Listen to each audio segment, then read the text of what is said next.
PC. George, ഇപ്പോൾ അയോധ്യയിലാണ് പ്രധാനമന്ത്രി ഉള്ളത്. അയോധ്യയിലെ അത്യാധുനികമായ റെയിൽവേ സ്റ്റേഷൻ അല്പസമയം മുമ്പാണ് അദ്ദേഹം നാടിന് സമർപ്പിച്ചത്. ഇനി അല്പസമയത്തിനുള്ളിൽ തന്നെ അന്താരാഷ്ട്ര വിമാനത്താവളവും പ്രധാനമന്ത്രി രാജ്യത്തിന് സമർപ്പിക്കുകയാണ്. അതായത് ഒരു ക്ഷേത്രം, രാമക്ഷേത്രം ഉയരുമ്പോൾ അതിൻ്റെ ഭാഗമായി നിരവധി വികസന പദ്ധതികൾ, ഏതായാലും ഏതാണ്ട് 15,000 കോടിയിലധികം രൂപയുടെ വികസന പദ്ധതികളാണ് ആ നാടിലെ സാധാരണക്കാർക്ക് അടക്കം അനുഭവിക്കാൻ കഴിയുന്നത്. ഈ ഒരു സാഹചര്യത്തെ എങ്ങനെ കാണുന്നു താങ്കൾ? വളരെ അഭിമാനകരമായ ഒരു സംഭവമായിട്ടാണ് ഞാൻ കാണുന്നത്. അയോധ്യ എന്ന് പറയുന്ന ക്ഷേത്രം അത് ഭാരത സംസ്കാരത്തിന്റെ ഭാഗമാണ്. അതൊന്നും നിഷേധിക്കാൻ ആർക്കും കഴിയില്ല. അത് ഹൈന്ദവ സമൂഹത്തിന്റെ മാത്രം കണക്കാക്കുന്നത് ശരിയല്ല. ഓരോ ഭാരതീയനെ സംബന്ധിച്ചിടത്തോളം ഹൈന്ദവ ക്ഷേത്രം എന്നുള്ള വിത്ത് അയോധ്യ ക്ഷേത്രം എന്ന നിലയിൽ വലിയ ബഹുമാനവും ആദരവും കൊടുക്കണം എന്നാണ് എൻ്റെ അഭിപ്രായം.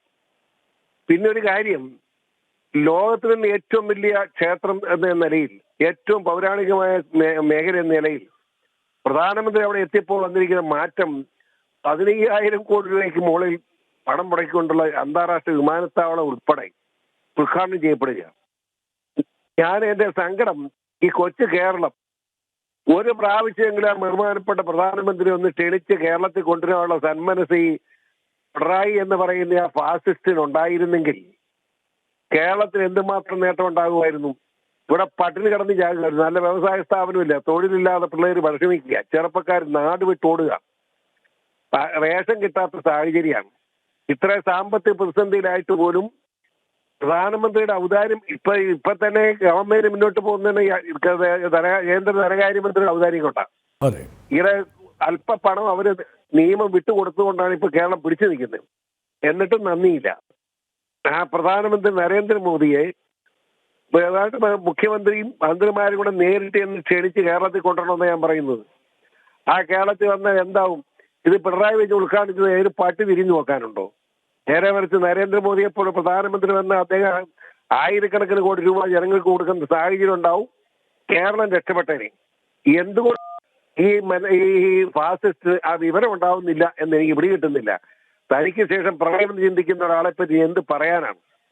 ശ്രീ പി.സി. ജോർജ്, ഇവിടെ ഈ വികസന പദ്ധതികളൊക്കെയും സാധാരണക്കാരായ ആൾക്കാർ അനുഭവിക്കുമ്പോഴാണ് ഈ വികസന പദ്ധതികളെ പോലും തള്ളിപ്പറയുന്ന ഒരു സമീപനം വിവിധ രാഷ്ട്രീയ കക്ഷികൾ സ്വീകരിക്കുന്നത്. ഏറ്റവും ഒടുവിൽ നമുക്ക് മനസ്സിലാക്കാൻ കഴിയുന്നത് ജമ്മുകാശ്മീർ മുൻ മുഖ്യമന്ത്രിയുടെ ഫാറൂഖ് അബ്ദുള്ള പോലും ഈ പ്രധാനമന്ത്രിയെ അഭിനന്ദിക്കുകയാണ്. രാമക്ഷേത്രം എത്രയും പെട്ടെന്ന് നിർമ്മിച്ചവരെ അഭിനന്ദിക്കുകയാണ് ചെയ്തത്.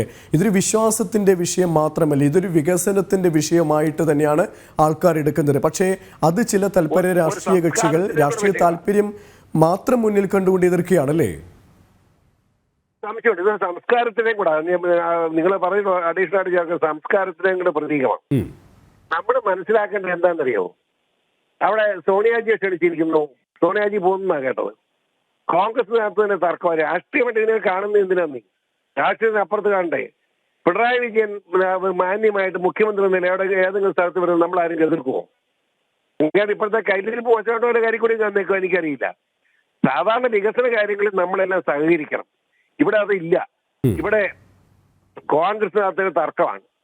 ഇനി ഏതായാലും ഒരു കാര്യം ഞാൻ ഒളിച്ചു വെക്കാതെ പറയാം. ഒരു 10 കൊല്ലത്തേക്ക് ഇനി മോദിയെ വിട്ടൊരു ഭരണത്തെ പറ്റി ചിന്തിക്കേണ്ട, അല്ലെ BJP ഭരണം കഴിഞ്ഞൊരു ഭരണം ഉണ്ടാകും.